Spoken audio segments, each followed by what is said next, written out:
Theme 10, Colonialism and the Countryside, Exploring Official Archives.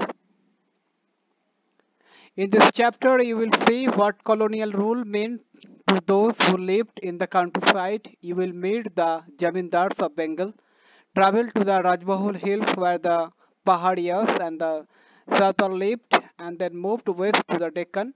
You will look at the way the English East India Company (EIC)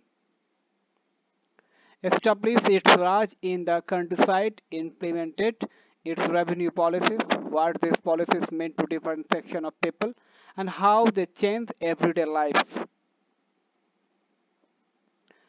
Laws introduced by the state have consequences for people. They determine to an extent who grows richer and who poorer, who acquires new land and who loses the land they have lived on, where peasants go when they need money, as you will see. However, people were not only subject to the working of laws, they also resisted the law by acting according to what they believed to be just. In doing so, people defined the way in which laws operated, thereby modifying their consequences.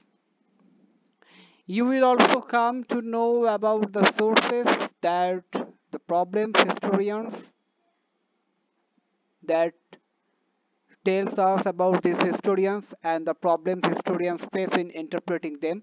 You will read about revenue records and survey journals and accounts left by surveyors and travelers and reports produced by inquiry commissions.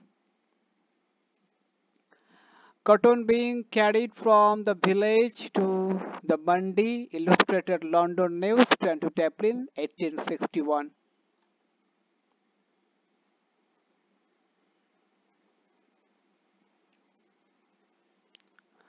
One, Bengal and the Jamindars. As you know, colonial rule was first established in Bengal.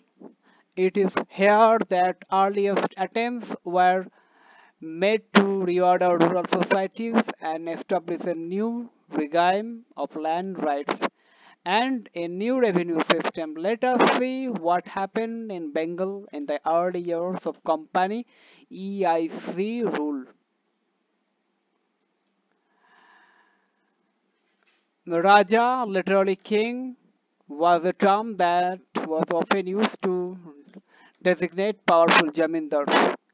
An auction in Bardhaman in 1797. There was an auction in Bardhaman, present-day Bardhaman. It was a big public event. A number of mahuls, estate held by the Raja of Bardhaman, were being sold. The permanent settlement had come into operation in 1793. The East India Company had fixed the revenue that each Jamindar had to pay. The state of those who failed to pay were to be auctioned to recover the revenue. Since the Raja had accumulated huge areas, his estates had been put up for auctions. And numerous purchasers came to the auctions and the estates were sold to the highest bidder. But the collectors soon discovered a strange twist to the tale. Many of the purchasers turned out to be servants and agents of the Raja who had bought the lands on behalf of their master. Over 95% of the sale of the auctions were fictitious. The Raja's estate had been publicly sold, but he remained in control of his jamindari. Why had the Raja failed to pay the revenue? Who were the purchaser at the auction? What does the story tell us about what was happening in the rural areas of eastern India at that time? Bardhaman Raja's city's palace on Diamond Harbour Road, Calcutta. By the late 19th century, many rich jamindars of Bengal had city palaces with ballrooms, large ground entrance porches supported by Corinthian columns like this.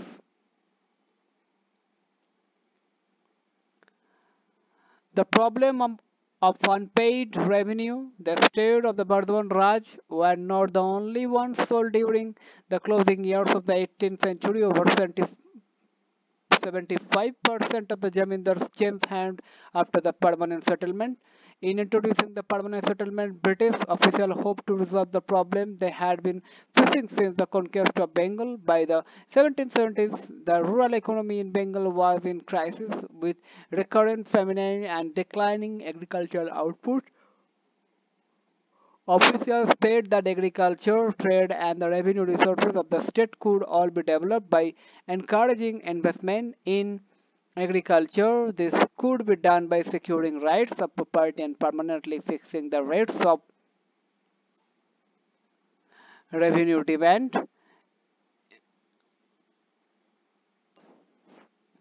If the revenue demand of the state was permanently fixed, then the company could look forward to a regular flow of revenue, while entrepreneurs could feel sure of earning a profit from their investment. Since the state would not siphon it off by increasing its claim, the processes officially hoped would lead to the emergence of a class of yeoman farmers and rich landowners who would have the capital and enterprise to improve agriculture. Nurtured by the British, this class would also be loyal to the company.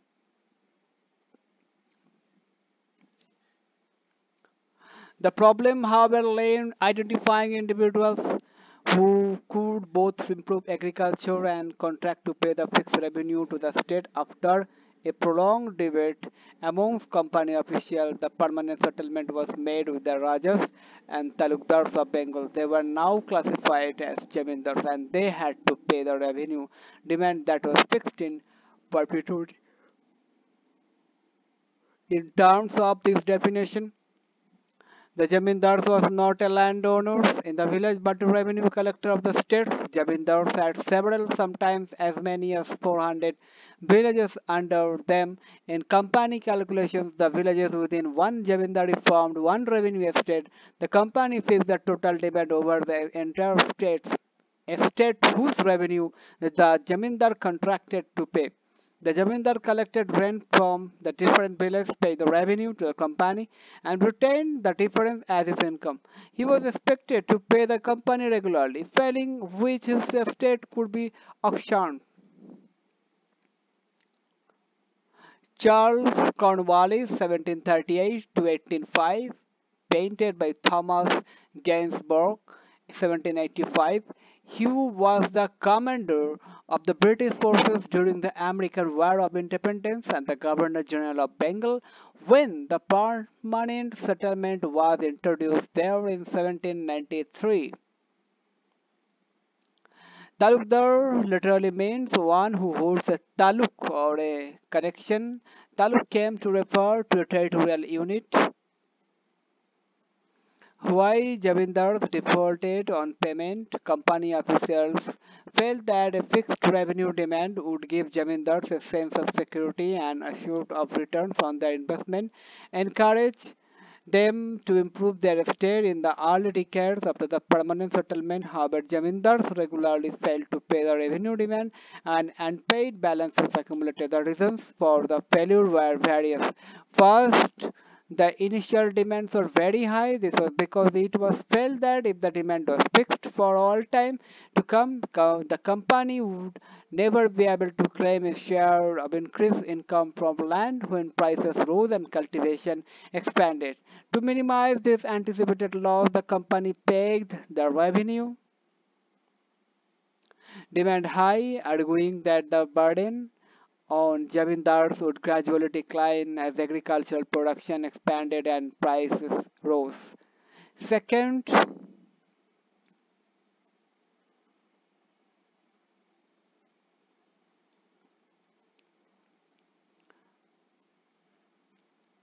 the high demand was imposed in the 1790s, a time when the prices of agricultural produce were depressed, making it difficult for riots to pay their due to the jamindar. If the jamindar could not collect the rent, how could he pay the company?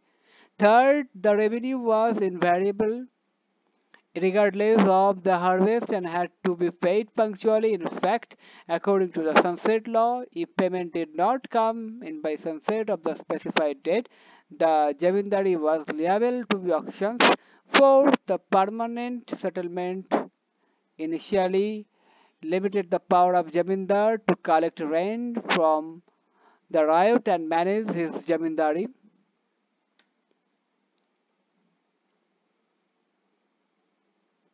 Riot is a way to term riots use the designate peasant. Chapter 8 was spelled in British record. Riots in Bengal did not allow us cultivate the land directly but leased it out to under riots. The company had recognized the Jamindars as important, but it wanted to control and regulate them, subdue their authority, and restrict their autonomy. The Jamindars' troop was disbanded, customs duty abolished, and their kacheris, means courts, brought under the supervision of a collector appointed by the company. Jamindars lost their power to organize local justice and the local police. Over time, the collectorate emerged as an alternative center of authority, severely restricting what the Jamindar could do. In one case, what a Raja failed to pay, the revenue company official was speedily dispatched to his Jamindari with explicit instruction to take charge of the district and to use the most effectual means to destroy all the influence and the authority of the Raja and his officers. At the time of the rent collection, an officer of the Jamindar, usually the Amla, came around to the village, but rent collection was a perennial problem. Sometimes bad harvest and low prices made payment of dues difficult for the riots. At other times, riots deliberately delayed payment. Rich riots and village headmen, jotedars and mandals were only too happy to see the Jamindars in trouble. The Jamindar could therefore not easily assert his power over them. Jamindars could prosecute defaulters, but the judicial process was long drawn. In Bardhaman alone, there were over 30,000 pending suits for arrears of rent payment in 1798.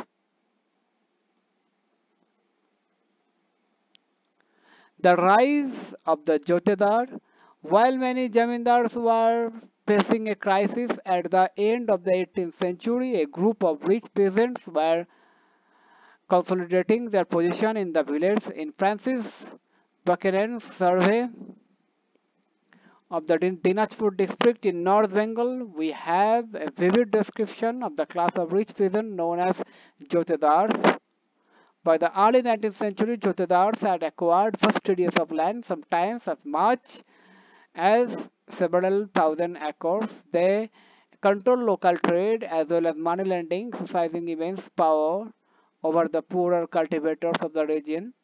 A large part of their land was cultivated through sharecroppers, adhyars, or bargadars, who brought their own plough, labored in the field, and handled over half the produce to the jotedars after the harvest.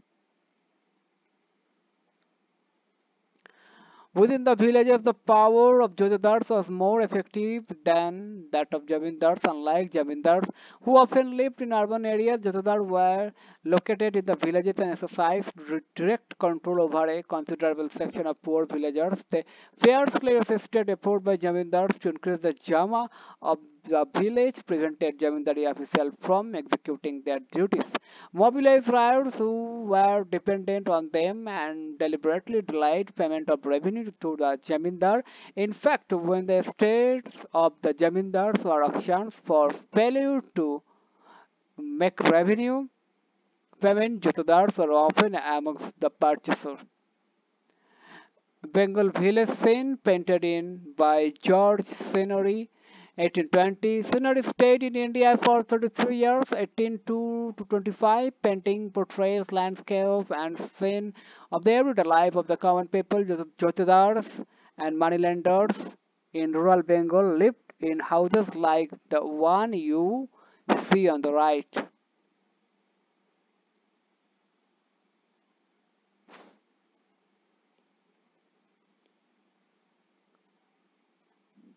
The Jotedars of Dinajpur Bachchan described the ways in which the Jotedars of Dinajpur in North Bengal resisted being disciplined by the Jamindars and undermined his power. Landlords don't like this class of men, but it is evident that they are absolutely necessary unless the landlords themselves would advance money to their necessitous tenantry. The Jotedars who cultivate large portions of lands are very refractory and knows that the jamindars have no power over them. They pay only a few rupees on account of their revenue and then fall in balance almost every kist installment. They hold more lands than they are entitled to by their pattas, means deeds of contract. Should the Jamindar's officer in consequence summon them to the kachori and detain uh, them for 1 or 2 hours with a view of reprimand them, they immediately go and complain at the Fauzdari Thana police station for imprisonment and at the munsifs, a judicial officers at the lower court custody for being dishonored and with whilst the causes continue unsettled, they instigate the petty riots not to pay their revenue consequently. Describe the ways in which the Jotedars registered the authority of the Jamindars. Comment this.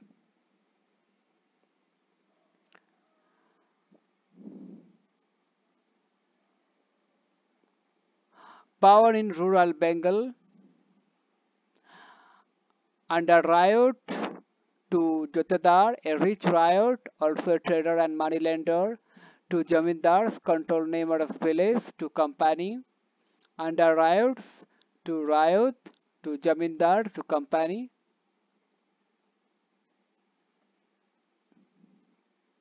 Jamindars were responsible for paying revenue to the company, distributing the revenue demand, jam over villages. Each village riot, big or small, paid rent to the Jamindar. Jotedars gave out loans to other riots and sold their produce. Riots cultivated some land and gave out the rest to under riots on rent. Under riots paid rent to the riots. Read the text accompanying figure 10.5 carefully and insert the following terms in appropriate places along the arrows. Rent, revenue, interest, loan, produce. Comment this. The Jamindars resist. The authority of Jamindars in rural areas, however, did not collapse faced with an exorbitantly high revenue demand and possible auction of their estate. They devised ways of surviving the pressures. New contexts produced new strategies. Fictional sales was one such strategy. It involves a series of maneuvers. The Raja of Bardhaman, for instance, transferred some of his jamindari to his mother. Since the company had decreed that the property of a man would not be taken over, then as a second move, his agents manipulated the auctions. The revenue demand of the company was deliberately withheld and unpaid balances were allowed to accumulate when a part of the estates were auctioned. The Jamindars men bought the property outbidding other purchasers. Subsequently, they refused to pay up the purchase money so that the estate had to be resold. Once again, it was bought by the Jamindars again. Once again, the purchase money was not paid. And once again, there was an auction. These processes were repeated endlessly, exhausting the state and the other bidders at the auction. At last, the estate was sold at a lower price back to the Jamindars. The Jamindars never paid the full revenue demand. The company rarely recovered the unpaid balances that had piled up. Such transactions happened on a grand scale between 1793 and 1801. Four big jamindaris of Bengal, including Bardhaman, made Benami purchases that collectively yielded as much as 30 lakh. Of the total sales at the auctions, over 15% were fictitious. There were other ways in which zamindars outside circumvented displacement. When people from outside the zamindari bought an estate at an auction, they could not always take possession. At times, their agents would be attacked by lethals of the former zamindar. Sometimes even the riots assisted the entry outsider. They felt bound to their own zamindar through a sense of loyalty and perceive him as a figure of authority and themselves as his proja, means subjects. The sale of the Jamindar distributed their sense of identity, their pride. The Jamindar therefore were not easily displaced. By beginning of the 19th century, the depression in prices was over. Thus, those who had survived the troubles of the 1790s consolidated their power.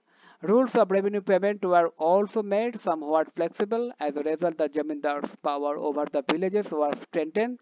It was only during the Great Depression of the 1930s that they finally collapsed and the Jotedars consolidated their power in the countryside. Maharaja Mehtab Chand 1820-79, when the permanent settlement was imposed, Chand was the Raja of Bardhaman. Subsequently, under Mehtab Chand, the state prospered. Mehtab Chand hailed the British during the Santal Rebellion and the 1857 revolt.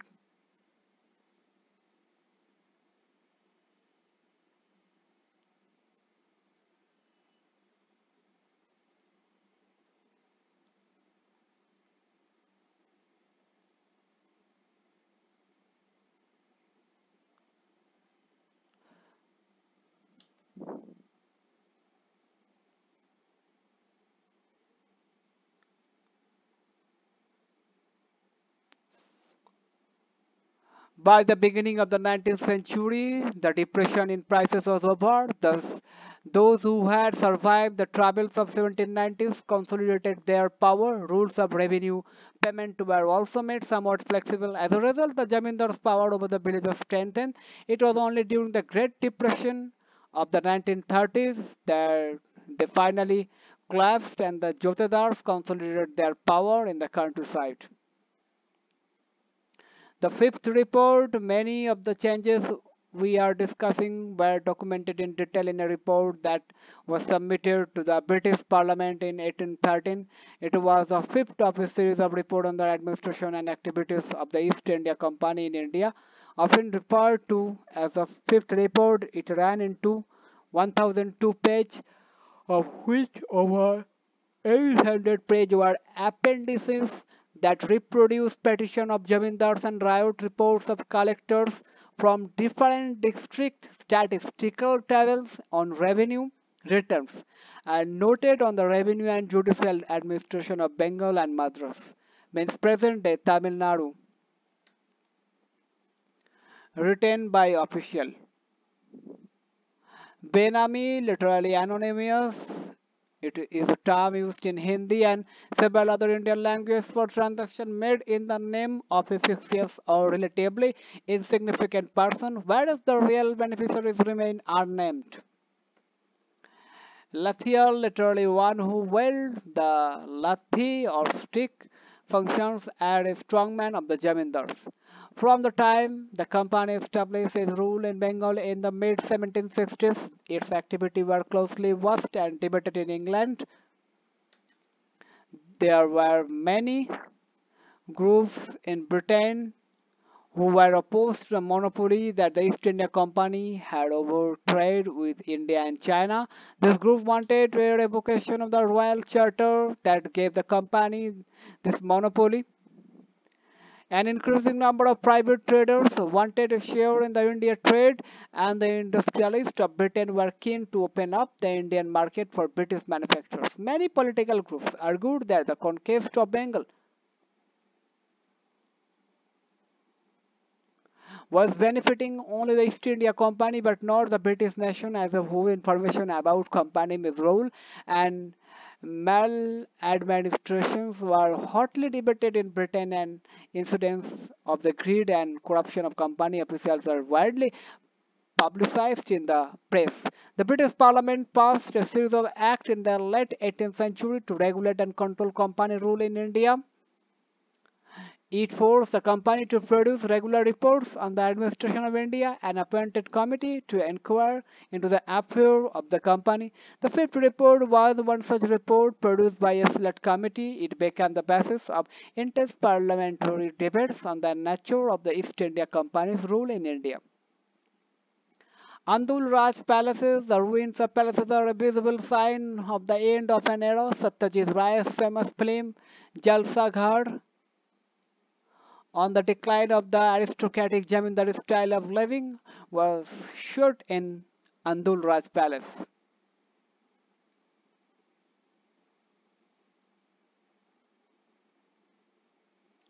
For over a century and a half, the fifth report has shaped our conception of what happened in rural Bengal in the late 18th century.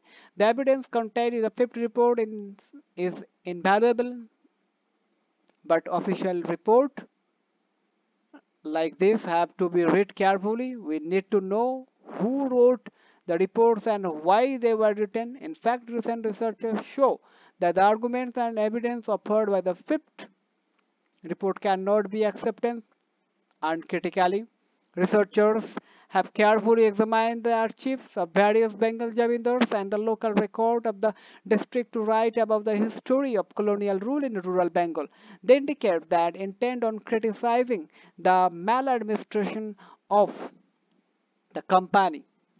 The fifth report exaggerated the collapse of traditional Jamindari power, has also overestimated the scale on which jamindars were losing their land. As we have seen, even when jamindaris were auctioned, jamindars were not always displaced, given the ingenious methods they used to retain their jamindaris.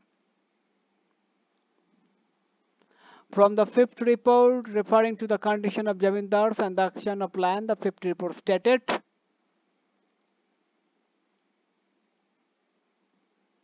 the revenue was not realized to it punctually, and land to considerable extent were periodically exposed to sale by auction. In the native year 1203, corresponding with 1796 to 97, the land advertisement for sale comprehended a jumma or assessment of sikka rupees 28,70,061. The extent of land actually sold bore a jumma or assessment of 14,18,075,756, and the amount of purchase money sikka rupees 17,90,416 in 1204, corresponding with 1797 to 98. The land advertised was for sikka rupees 26,66,191. The quantity sold was for sikka rupees 22,074, 22,74,076, and the purchase money sikka rupees 21,47,580. Among the defaulters were some of the oldest families of the country, such were the Raja of Nudia, Rajshai, Bishanpur, all district of Bengal, and others, that is embodiment of whose estate at the end of each succeeding year threatened them with poverty and ruin, and in some instances presented difficulties to the revenue officer in their efforts to preserve and divinize the amount of public assessment.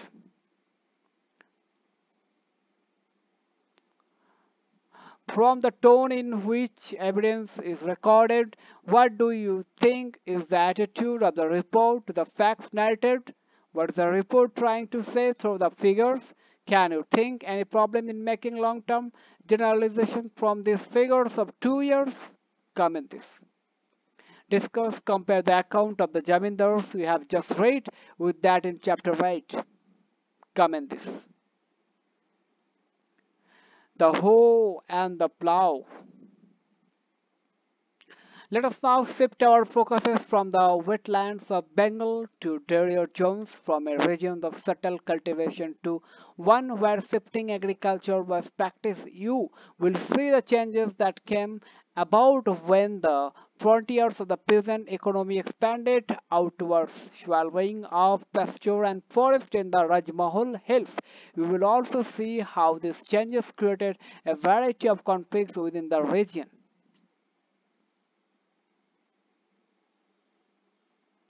In the hills of Rajmahal, in the early 19th century, Buchanan's travel through the Rajmahal hill. From the description, the hills appeared impenetrable, a zone where few travelers ventured, an area that signified danger.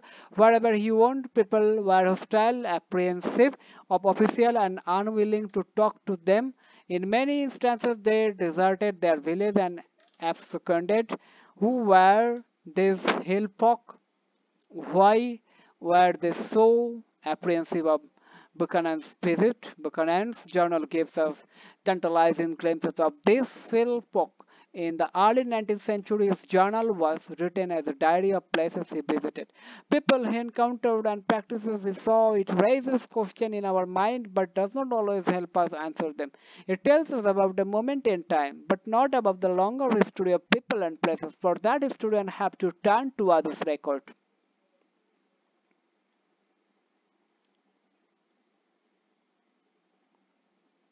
If we look at late 18th century revenue records, we learn that this hill folk was known as the Paharias. They lived around the Rajmahal hills, subsisting on forest produce and practicing shifting cultivation. They cleared patches of forest by cutting bushes and burning the undergrowth. On these patches enriched by the potash from the ash, the Paharias grew a variety of pulses and millets for consumption. They scratched the ground lightly with hoes, cultivated the cleared land for a few years, then left it fallow so that it could recover its fertility and move to a new area. From the forest they collected mahua, a flower for food, silk, cocoons and resin for sale, and wood for charcoal production. The undergrowth that spread like a mad blow, the trees and the patches of grass that covered the lands let fallow provided pasture for cattle. Who was Buchanan? Francis Buchanan was a physician who came to India and served in Bengal medical service from 1794 to 1815. For a few years, he was surgeon to the Governor General of India, Lord Wellesley. During his stay in Calcutta, present-day Kolkata, he organized a zoo that became the Calcutta Alipur Zoo. He was also in charge of the botanical gardens for a short period. On the request of the government of Bengal, he undertook detailed surveys of the areas under the jurisdiction of the British East India Company. In 1815, he fell ill and returned to England. Upon his mother's death, he inherited her property and assumed her family name Hamilton. So he is often called Buchanan Hamilton.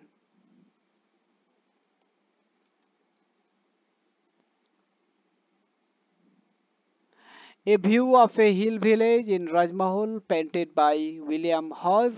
1782, William Hawes was a British artist who accompanied Captain Cook on his second voyage to the Pacific 1772 to 75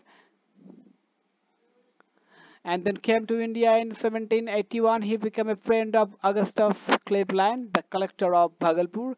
On the invitation of Cleveland, Hawes accompanied him to the Jungle Mahals in 1782 and painted a set of aquatins like many other British painters of the time. Hawes searched for the picturesque artist in search of the picturesque was inspired by the ideas of Romanticism, a tradition of thought that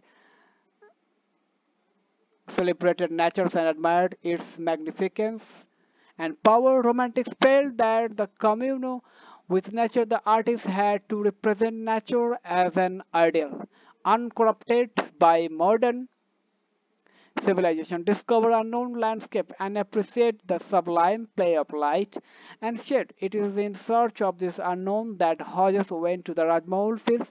He found flat landscape monotonous and discovered beauty in roughness, irregularity and variety, a landscape that colonial officials found dangerous and wild. People by turbulent tribes appear in the painting of Hodge as exotic and idyllic.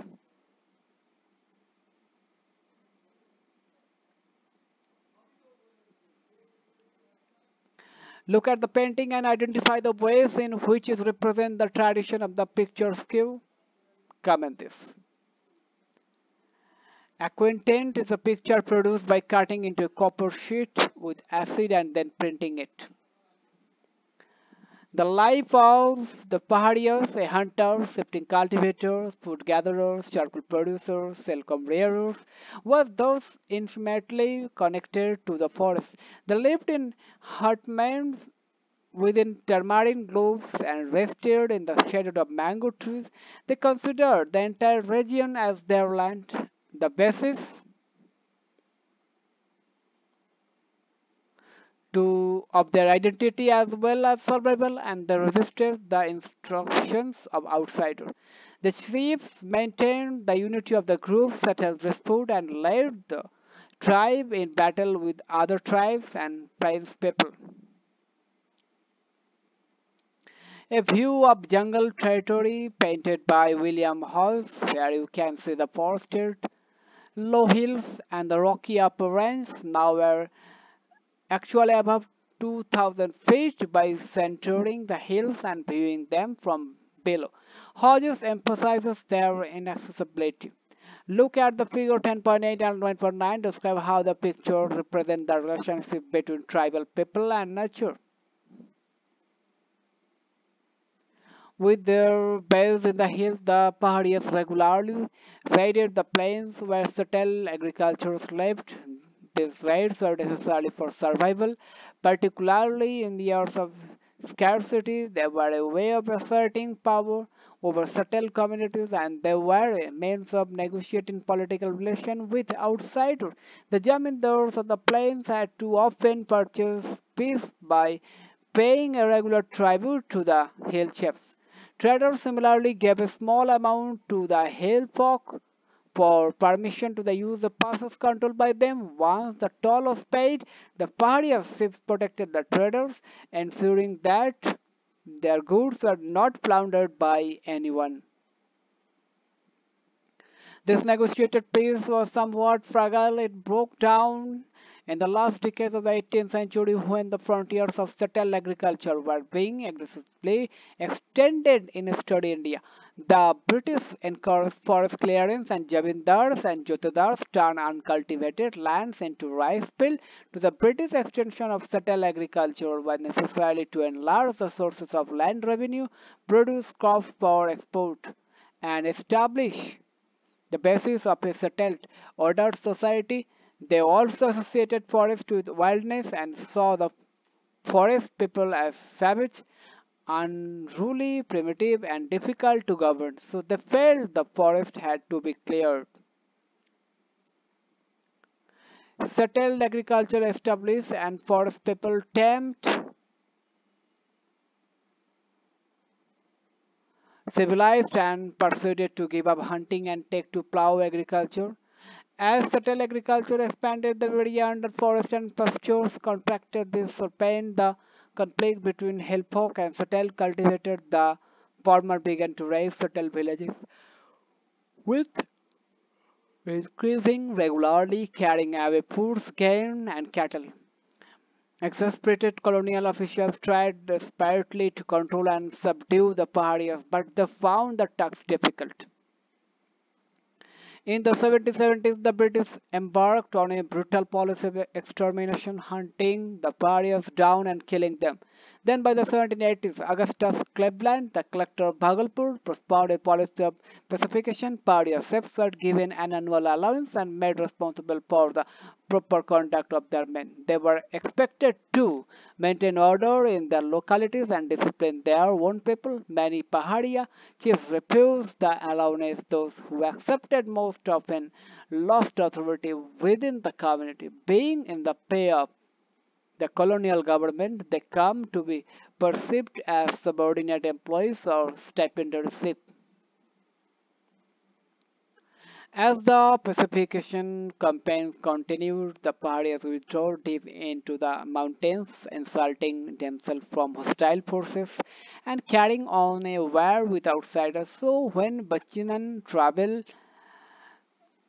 on a war with outsiders, so when Buchanan traveled through the region in the winter of 1810 to 11, the parties naturally viewed him and with suspicion and distrust. The experience of pacification campaigns and memories of brutal repression shaped their perception of British infiltration into the area. Every white man appeared to represent a power that was destroying their ways of life and means of survival, snatching away their control over their forests and lands. By this time, in fact, there were newer intimations of danger. Satals were pouring into the area, clearing forests, cutting down timber, plowing land, and growing rice and cotton. As the low hills were taken over by Satal settlers, the pariahs receded deeper into the Rajmahal hills. A pariah life was symbolized by the hoe, which they used for shifting cultivation. The settlers came to represent the power of the plow. The battle between the hoe and the plow was a long one. The Southall's pioneer settlers.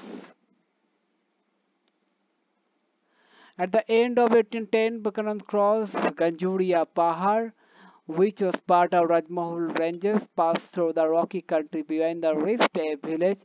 It was an old village, but the land around had been recently cleared to extend cultivation. Looking at the landscape, Buchanan found evidence of the region having been transformed through proper application of human labor. He wrote, Ganjuria is just sufficiently cultivated to show what a glorious country this might be made. I think its beauty and riches might be made equal to almost any in the universe. The soil here was rocky but uncommonly fine. The Nahwad and Buchanan soon find a tobacco and mustard. On inquiry, he discovered that the frontiers of cultivation here had been extended by the Satal. They had moved into the area around 1800. Space the hill folk who lived on these lower slopes cleared the forest and settled the land. How did the Satal reach the Rajmahal hills? The Satal had begun to come into Bengal around 1780s. Zamindars hired them to reclaim land and expand cultivation, and British officials invited them to settle in a jungle mahals. Having failed to subdue the pariahs and transform them into settled agriculturists, the British turned to the Satal. The pariahs refused to cut forests, resisted touching the plough, and continued to be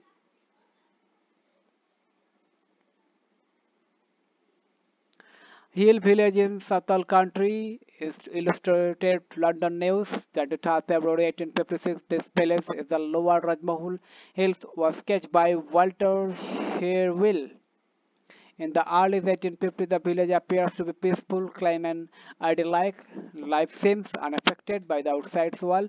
Contrast the image of the Satal village with figure 10.12.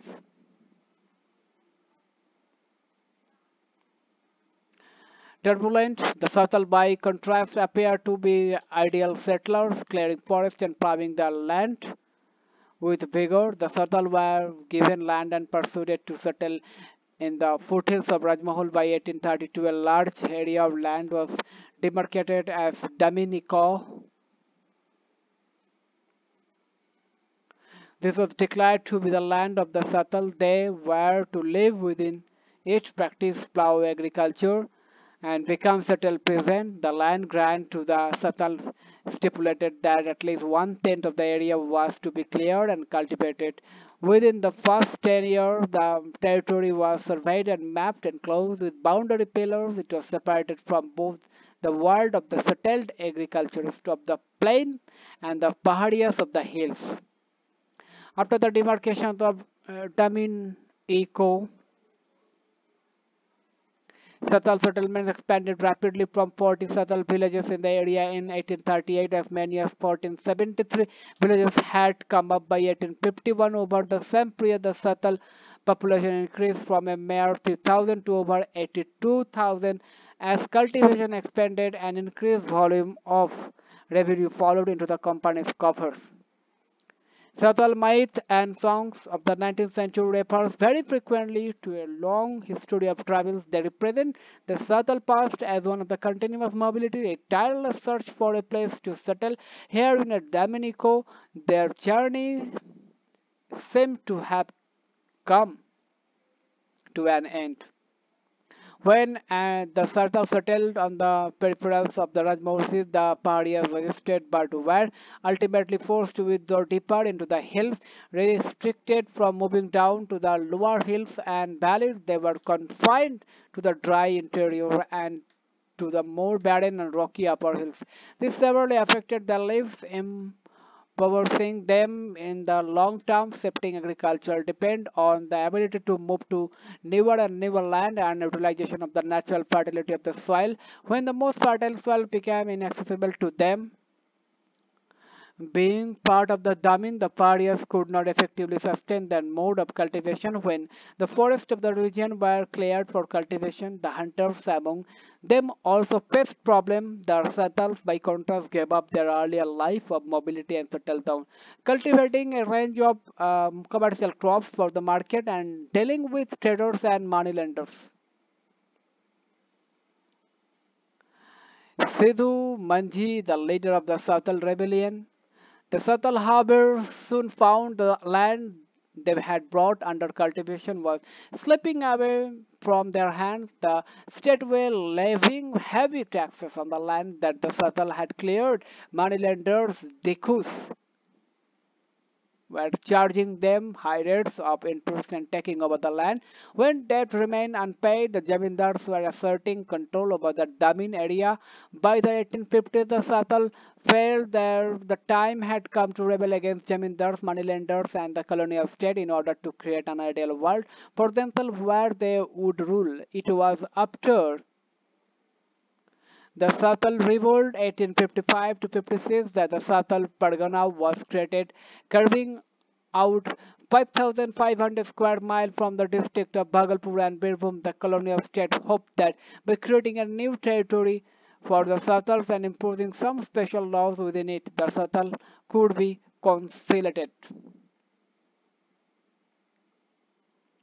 Satal fired the Sipais of British Raj. Illustrated London News, 23 February 1856. The rebellion changed the British perception of the Satal. Villages that had earlier seemed calm and peaceful, figure 10.10, now appear to have become places of violent and savage deeds.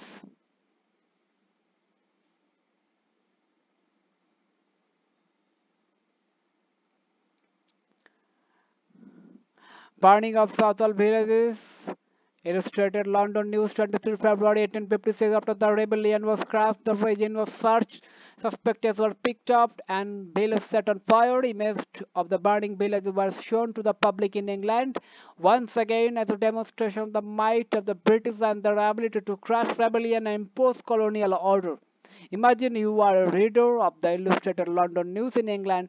Now, how will you react to the image depicted in figure 10.12, 10.13 and 10.14? What image of the Satal would this picture scare in your mind? Comment this.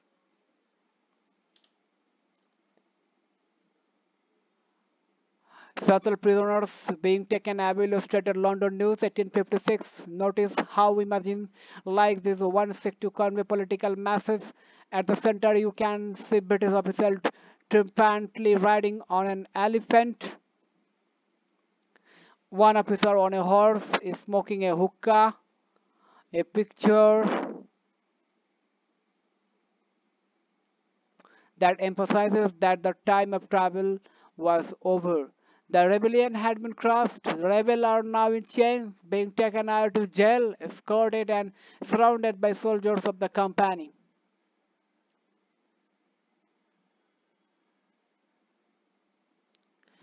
Buchanan on the Southals.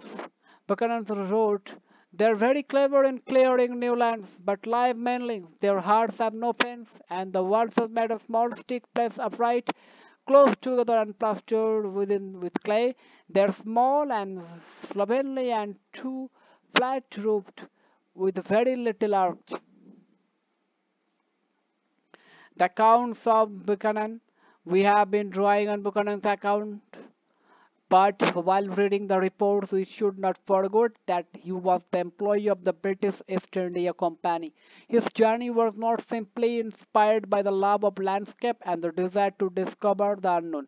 He marched everywhere with a large army of people, draftsmen, surveyors, planquins bearers, coolies. The cost of the travels were borne by the East India Company, since it needed the information that Buchanan was expected to collect. Buchanan had specific instruction about what he had to look for and what he had to record. When they arrived at a village with his army of people, he was immediately perceived as an agent of the circus. As the company consolidated its power and expanded its commerce, it looked for natural resources it could control and exploit.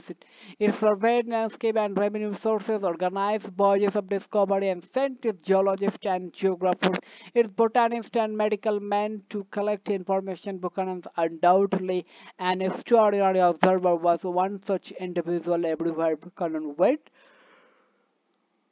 he obsessively observed the stones and rocks and the different strata and layers of soil. He searched for minerals and stones that were commercially valuable. He recorded all kinds of iron ore and mica, granite and saltpeter.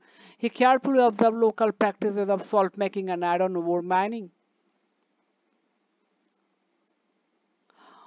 When Buchanan wrote about the landscape, he most often described not just what he saw, what crops could be cultivated, which trees cut down, and which ones grown.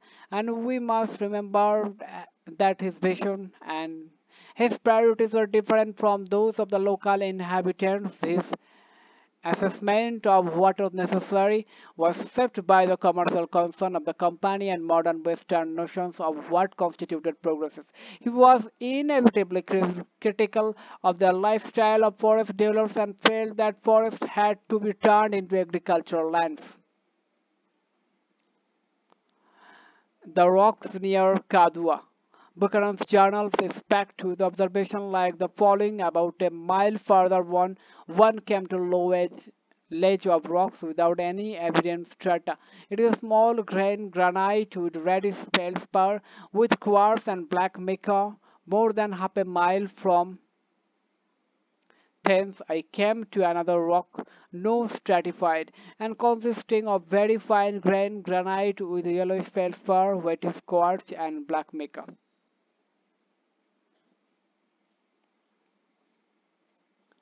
On clearance and settled cultivation, passing through one village in the lower Rajmahal scene, Buchanan wrote, "The view of the country is exceedingly fine. The cultivation, especially the narrow valley of the Rise, winding in all directions, the cleared lands with scattered trees and the rocky hills, and perfection. All that is wanted is some appearance of progress in the area, as a vastly extended and improved cultivation of which the country is highly susceptible.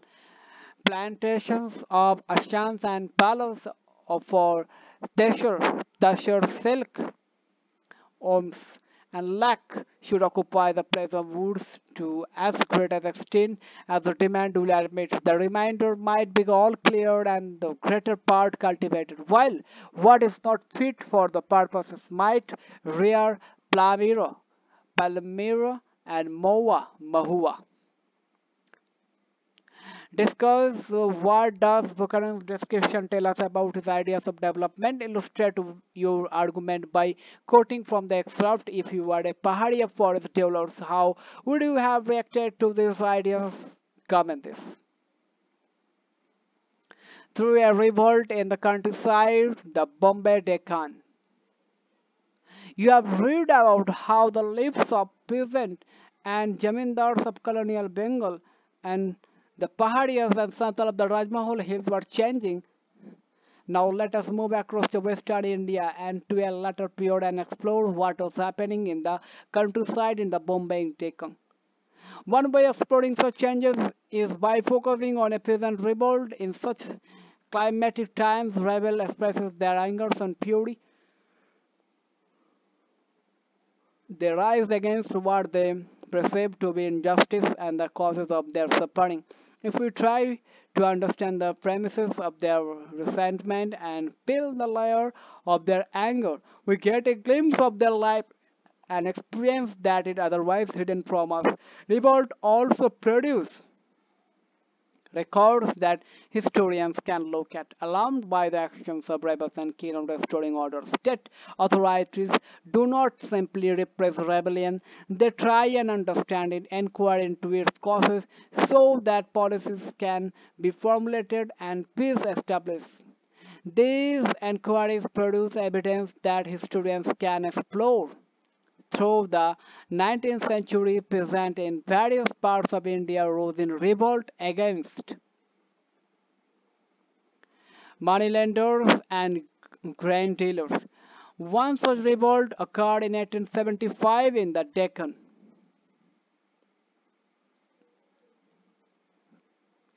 On that day in Supa, on 16 May 1875, the district magistrate of Pune wrote to the police commissioner, on arrival at Supa on Saturday 15 May, I learnt of the disturbance. On the house of a moneylender was burned down. About a dozen were forcibly broken into and completely gutted of their content. Account papers, bonds, grain, country clothes were burned in the street where heaps of ashes are still to be seen. The chief constable, a priest, 50% stolen property worth raised 2,000 was recovered. The estimated loss is over raised 25,000. Moneylenders claim it is over 1 lakh. Deccan Riots Commission.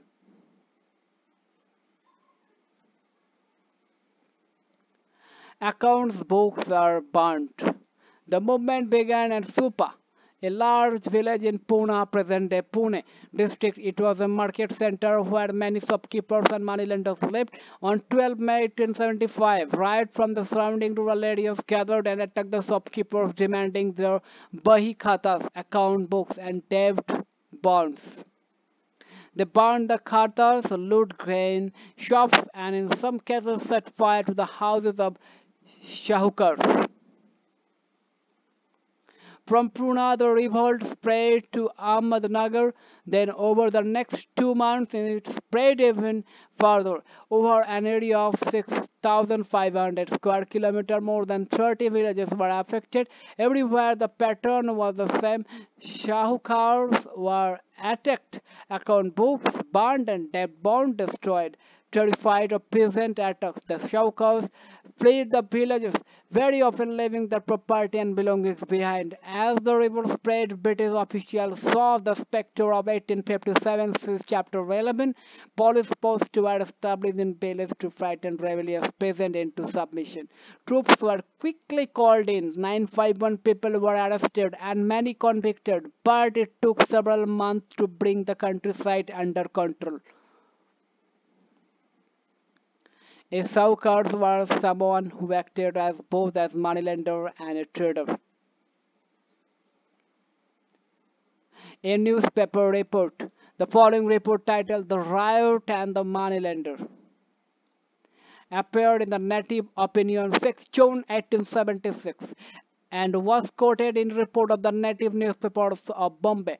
The riots first placed spies on the boundaries of their villages to see if any government officer come and to give timely information of their arrival of offenders.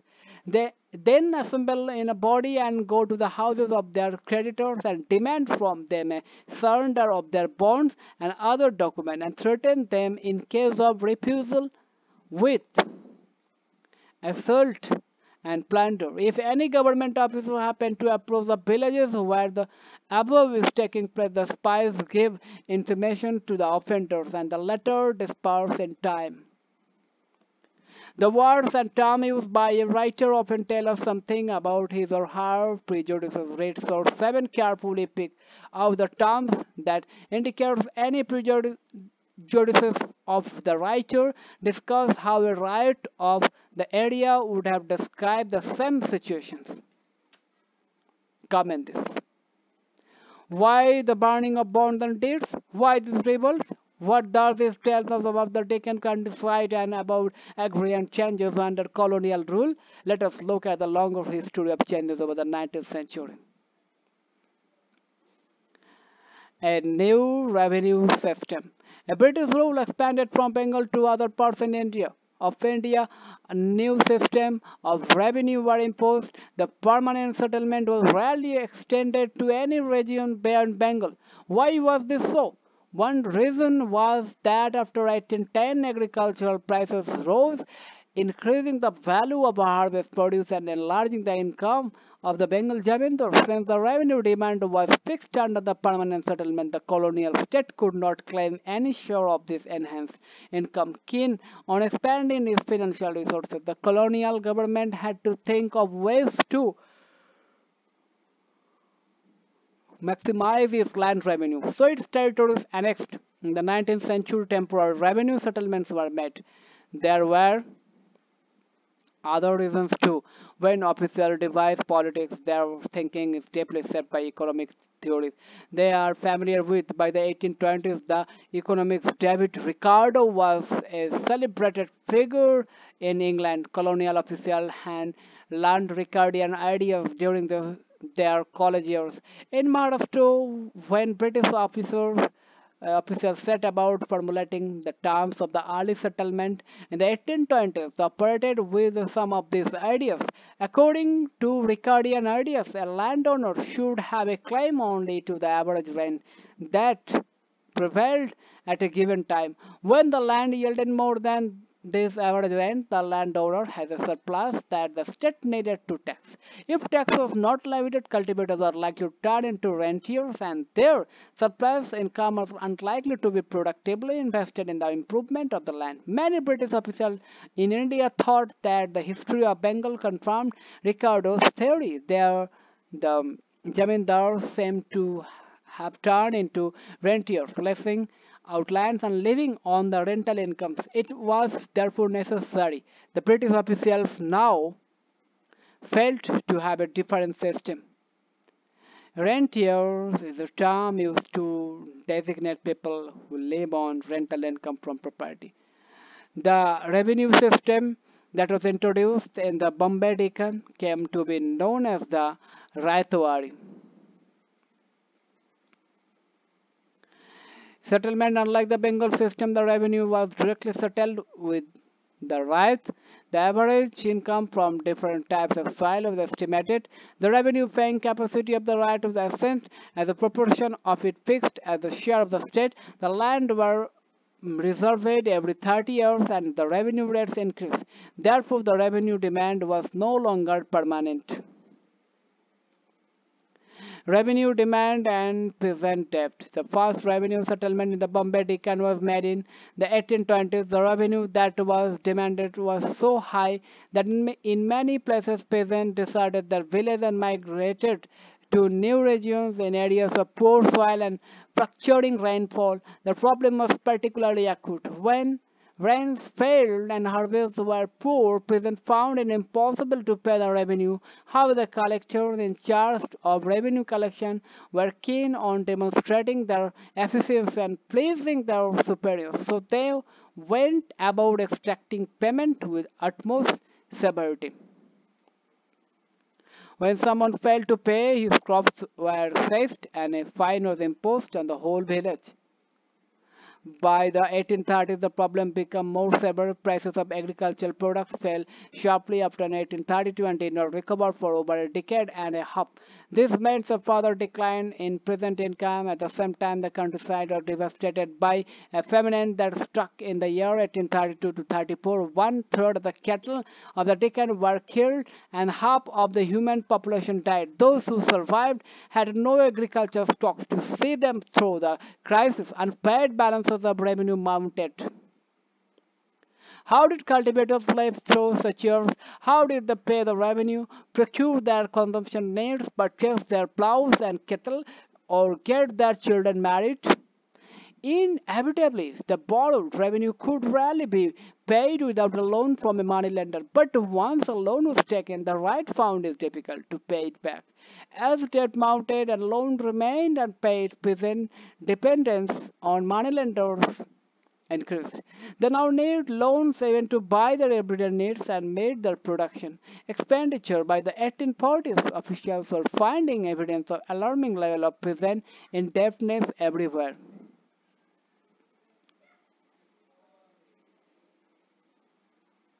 By the mid-1840s, there were signs of an economic recovery of sorts. Many British officials had begun to realize that the settlement of the 1820s had been harsh. The revenue demanded was exorbitant, the system rigid, and the peasant economy on the verge of collapse. So the revenue demand was moderated to encourage peasants to expand cultivation. After 1845, agricultural prices recovered steadily. Cultivators were now extending their acreage, moving into new areas and transforming pastoral lands into cultivated fields.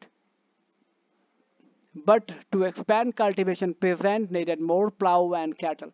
They needed money to buy seeds and land. For all this, they had to turn once again to moneylenders for loan.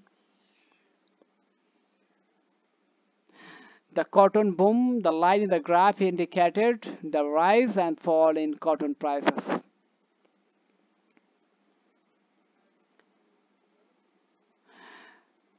Then came to the cotton boom. Before the 1860s, three-fourths of raw cotton import into Britain came from America. British cotton manufacturers had for long been worried about this dependence on American supplies. What would happen if this source was cut off? Troubled by this question, they eagerly looked for alternative sources of supply. In 1857, the Cotton Supply Association was founded in Britain, and in 1859, the Manchester Cotton Company was formed. Their objective was to encourage cotton production in every part of the world.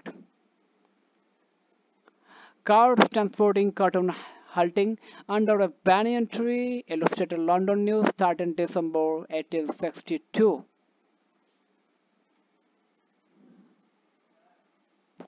Suited for its growth, India was seen as a country that could supply cotton to Lancashire. If the American supply dried up, it possessed suitable soil and climate favorable to cotton cultivation and cheap labor. When the American Civil War broke out in 1861, a wave of panic spread through cotton circles in Britain. Raw cotton imports from America fell to less than 3% of the normal, from over 20 lakhs bales of 400 pounds each lbs in 1861 to 55,000 bales in 1862. Frantic masses were sent to India and elsewhere to increase cotton exports to Britain. In Bombay, cotton merchants visited the cotton district to assess supplies and encourage cultivation. As cotton prices showed, export merchants in Bombay were keen to secure as much cotton as possible to meet the British demand. So they gave advances to urban showhookers, who in turn extended credit to those rural moneylenders who promised to secure the produce. When there is a boom in the market, credit flows easily. For those who give out loans, feel secure about recovering their money. The three panels in depict different modes of transporting cotton. Notice the blocks collapsing under the weight of the cotton, the boulders on the road, and the huge piles of bales on the board. What is the artist suggesting through these images? Comment this. transporting cotton before the railway era. Illustrated London News 20 April 1861, when cotton supplies from America were cut off during the Civil War. Britain hoped that India would supply all the cotton that British industries needed. It began assessing the supply, examining the quality of cotton, and studying the method of production and marketing. These interests are reflected in the pages of the Illustrated London News.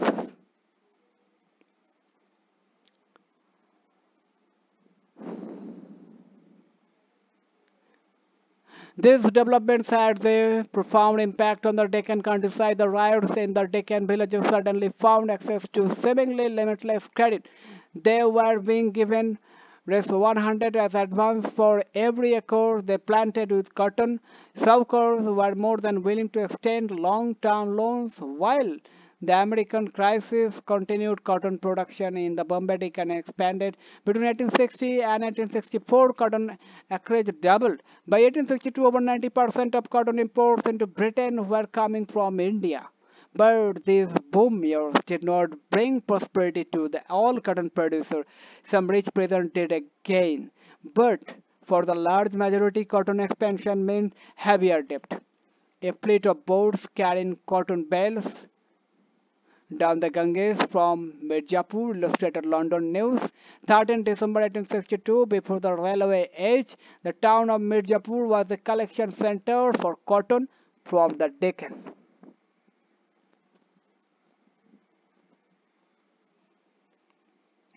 Cotton bales lying at the Bombay terminus of the Great Indian Peninsular Railway, ready for the shipment to England. Illustrated London News 23 August 1862. Once the railway came to, cotton supplies were not carried only on carts and boats. River traffic declined over time, but older modes of transport were not fully displaced. The loaded block cart in the foreground, the right is waiting to carry cotton bales from the railway station to the port.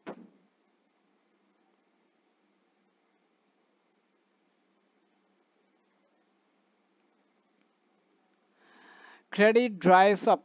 While the boom-lasted cotton merchants in India had vision of capturing the world market in raw cotton, permanently displacing America, the editor of the Bombay Gazette had asked in 1861, what can prevent India from supplanting the slave states of USA as the feather of Lancashire? By 1865, these dreams were over. As the Civil War ended, cotton production in America revived and Indian cotton export to Britain steadily declined. Export merchants and shaukars in Maharashtra were no longer keen on extending long-term credits. They could see the demand for Indian cotton fall and cotton prices slide downwards, so they decided to close down their operation, restrict their advances to peasants, and demand repayment of outstanding debts. While credit dried up, the revenue demand increased. The first revenue settlement, as we have seen, was in the 1820s and 1830s. Now it was time for the next. And in the new settlement, the demand was increased dramatically from 50 to 100%. How could Riot face this inflated demand at a time when prices were falling and cotton field is appearing? Yet again, they had to turn to the money lender, but the money lender now refused loan. He had no longer had confidence in the Riot's capacity to repay. A Riot petitions. This is an example of the petition from the Riot of the village of Mirajgaon, Taluka, Karjas to the collector Ahmednagar, Deccan Riots Commission. The Saukars have of late begun to oppress us. As we can earn enough to defray our household expenses, we are actually forced to beg of them to provide us with money, clothes, grain, which we obtain from them not without great difficulty, nor without their compelling us to enter into hard condition in the bond. Moreover, the necessary clothes and grains are not sold to us at cash rates. The prices asked from us are generally 25 or 50% more than demanded from customer making ready money payment. The produce of our field is also taken by the shaukars, who at the time of removing it assure us that it will be credited to our account, but they do not actually make any mention of it In the accounts, they also refused to pass us any receipt for the produce so removed by them.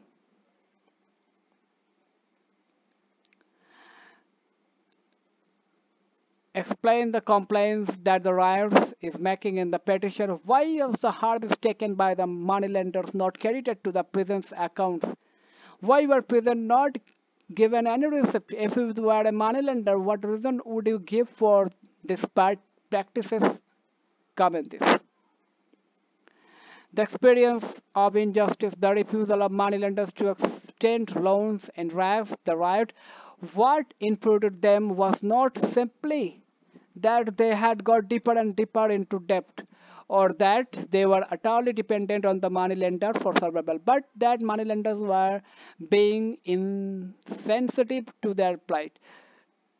The moneylender were violating the customary norms of the countryside. Moneylending was certainly widespread before colonial rule, and moneylenders were often powerful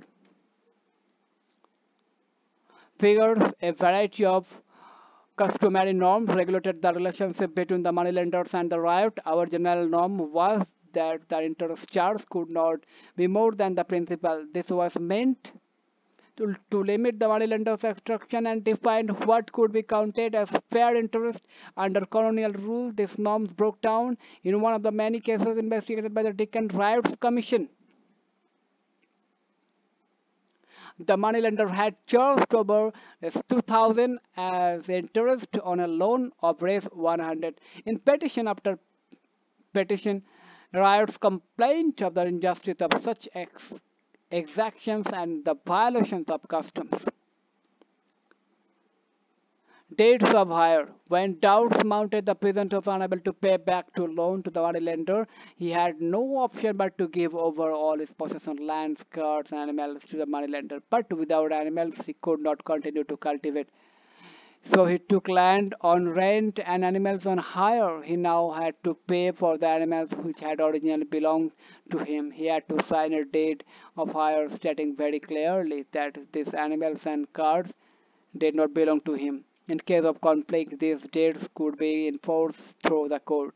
The following is the text of the deed that a peasant signed in November 1873 from the records of Decant Riots Commission. I have sold to you on account of the debt due to you my 2 carriages having iron axle with their apparatus and 4 bullocks. I have taken from you on hire under this deed the very some 2 carriages and 4 bullocks. I shall pay every month the hire thereof at ₹4 a month and obtain a receipt in your own handwriting. In the absence of a receipt, I shall not contend that the hire had been paid. List all the commitments that the peasant is making in the state. What does such a deed of hire tell us about the relationship between the peasant and the moneylender? How will it change the relationship between the peasant and the bullock he previously owned? The riot came to see the moneylender as devious and deceitful. They complained the moneylenders manipulating laws and forging accounts. In 1859, the British passed a limitations law that stated that the loan bonds signed between moneylenders and riots would have validity for only 3 years. These laws are meant to check the accumulation of interest over time. The moneylender, however, turned the law around, forcing the riot to sign a new bond every 3 years. When a new bond was signed, the unpaid balance, that is the original loan and the accumulated interest, were entered as the principal on which a new set of interest charges was calculated.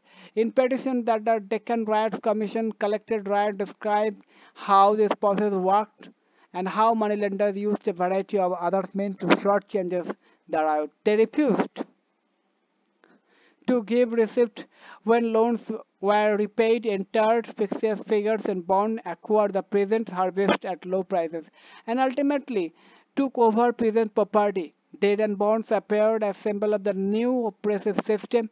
In the past, such deeds had been rare, The British, however, were suspicious of transactions based on informal understanding, as was common in the past. The terms of transaction, they believed, had to be clearly, unambiguously, and categorically stated in contracts, deeds, and bonds, and regulated by laws. Unless the deed or contract was legally enforceable, it had no value. Over time, peasants came to associate the misery of their life with the new regime of bonds and deed. They were made to sign and put thumb impressions on documents, but they did not know what they were actually signing. They had no idea of the clauses the moneylender inserted in the bond. They feared the written words. But they had no choice because to survive they needed loans, and moneylenders were unwilling to give loans without legal bonds. How debts mounted. In a petition to the Deccan Riots Commission, a riot explained how the system of loan works. A soccer lends his debtor raise 100 on bond at 3 to 200% per mention. The latter agreed to pay the amount within 8 days from the passing of the bond. 3 years after the stipulated time for repaying the amount, the soccer takes from his debtor another bond for the principal and interest together at the same rate of interest, and allows him 125 days time to liquidate the debt. After the lapse of 3 years and 15 days, a third bond is passed by the debtor. This process is repeated.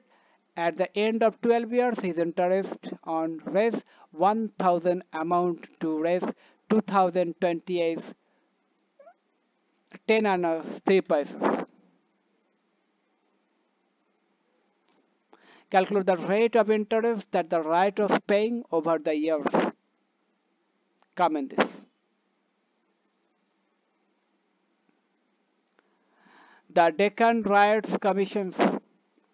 When the revolt spread in the Deccan, the government of Bombay was initially unwilling to see it as anything serious, but the government of India, worried by the memory of 1857, persuades the government of Bombay to set up a commission to investigate into the causes of the riots. The commission produced a report that was presented to the British Parliament in 1878. The report, referred to as the Decant Riots Report, provides historians with a range of sources for the study of the report. The commission held inquiries in the district where the riots spread, recorded statements of riots, showcars, and eyewitnesses, compiled statistical data on revenue rates, prices, and interest rates in different regions, and collated the reports sent by district collectors. Discuss, check what rates of interest are charged in the region where you live at present. Find out whether these rates have changed over the last 50 years in their variation in the rates paid by different groups of people. What are the reasons for the differences? Comment this. In looking at such sources, we have to again remember that they are official sources and reflect official concern and interpretations of events. The Deccan Riots Commission, for instance, was specifically asked to judge whether the level of government revenue demand was the cause of the revolt, and after presenting all the evidence, the commission reported that the government demand was not the cause of peasant anger. It was the moneylender who were to blame. This argument is found very frequently in colonial records. This shows that there was a persistent reluctance on the part of the colonial government to admit that the popular discontent was ever on account of government actions. Official reports thus are invaluable sources for the reconstruction of history, but they have to be always read with care and juxtaposed with evidence culled from newspaper, unofficial accounts, legal records, and where possible, oral sources. Timeline: 1765, English East India Company acquires Diwani of Bengal. 1773, Regulating Act passed by the British Parliament to regulate the activities of the East India Company. 1793, Permanent Settlement in Bengal. 1800s, Savtal begins to come to the Rajmahal hills and settle there. 1818's first revenue settlement in the Bombay Deccan. 1820s agricultural prices begins to fall. 1840s to 50s a slow process of agrarian expansion in the Bombay Deccan. 1855 to 56 Satal rebellion. 1861 cotton boom begins. 1875 riots in Deccan village rebels. Answer in 100 to 150 words. A rural scene painted by William Prinsep, 1820. Write a short essay 250 to 300 words on the following. Comment this. Map work. On an outline map of the subcontinent, mark out the areas described in this chapter. Find out whether there were other areas where the permanent settlement and the riotary system was prevalent and plot this on the map as well. Comment this. Projects, choose one.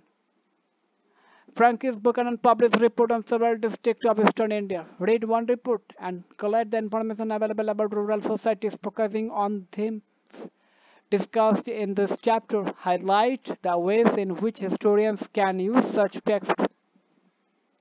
Comment this.